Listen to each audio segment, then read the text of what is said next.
All right, some international news now. Race for White House heats up. Former U.S. President Donald Trump launched a scathing attack on President Joe Biden while speaking at a campaign rally in Dayton, Ohio, to support Republican Senate candidate. Donald Trump made explicit remarks against U.S. President Joe Biden, further went on to accuse the Biden administration of using the Justice Department and the FBI against his political rivals. Trump has also alleged that if Biden won the 2024 U.S. polls, it would be the end of democracy in the country. Trump has gone on to say that there will be bloodbath if he were to lose the 2024 elections. Remember this, Joe Biden is a great threat to our democracy. He's a tremendous threat to our democracy. His incompetence is the #1 reason.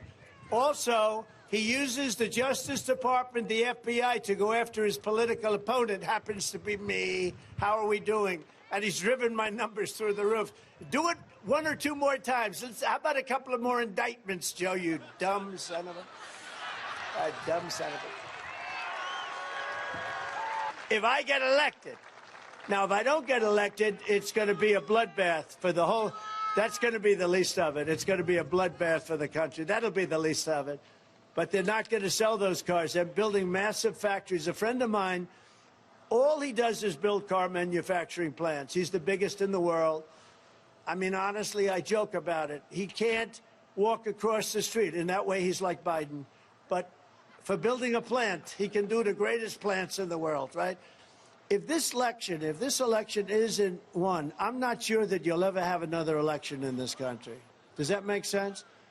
I don't think you're going to have another election in this country. If we don't win this election, I don't think you're going to have another election, or certainly not an election that's meaningful.